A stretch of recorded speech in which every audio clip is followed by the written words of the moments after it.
बहुजन Republic socialist party की जानिब से दफ्तर जिला कलेक्टर के सामने एहतजाजी मुजाहरा किया गया।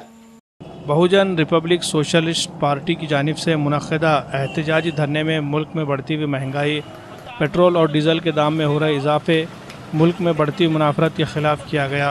मरकज़ की मोदी हुकूमत पर मुजाहिरीन ने इल्ज़ाम लगाया कि मौजूदा हुकूमत इक़्तिदार चलाने में नाकाम हो चुकी है।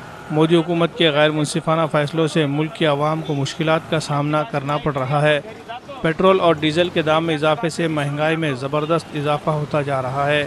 इंतखाबात के दौरान बीजेपी ने लोगों से वादा किया था कि टोल नाकों से रकम वसूल करने का सिलसिला बंद कर देगी, लेकिन अभी तक इस वादे पर अमल नहीं किया गया है। टोल बंद होना तो दूर की बात है, टोल नाकों से वसूल की जाने वाली रकम में 16% इजाफा कर दिया गया है। इसी तरह गरीबों को मिलने वाली राशन दुकानों से अवाम को राशन भी नहीं मिल रहा है। ऐसे राशन माफियाओं के खिलाफ हुकूमत सख्त कानूनी कार्रवाई करने का मुतालबा किया गया।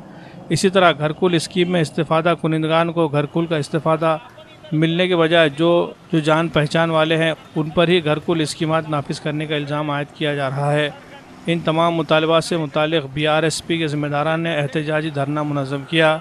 इस एहतजाजी धरने में नांदेड़ लोकसभा ज़िला सदर सुनील सोनधड़े, अरुण सोनटक्के, रवि हटसे व दीगर अफराद के अलावा दर्जनों ज़िम्मेदारान मौजूद थे। जो टैक्स है पेट्रोल और डीजल का, वो केंद्र शासन का एक्साइज ड्यूटी और महाराष्ट्र का वैट मिलाकर और डीलर का कमीशन मिलाकर 140% टैक्स है। हमारा कहना है कि यह पेट्रोल डीजल का टैक्स GST में लागू हो, वन नेशन वन टैक्स यहाँ पर सरकार पेट्रोल डीजल के ऊपर लाना चाहिए, हमारी प्रमुख भूमिका है।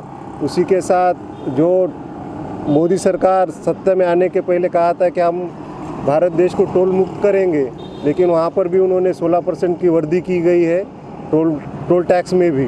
वो भी हमारा कहना है कि टोल टैक्स पूर्णतः सरकार माफ़ कर दे। उसी के साथ साथ नांदेड़ जिला का यहाँ पर राशन का जो मुद्दा है वो बहुत बड़ा मुद्दा है। नांदेड़ शहर में ही कम से कम 1000-2000 लोगों को राशन मिल नहीं रहा है।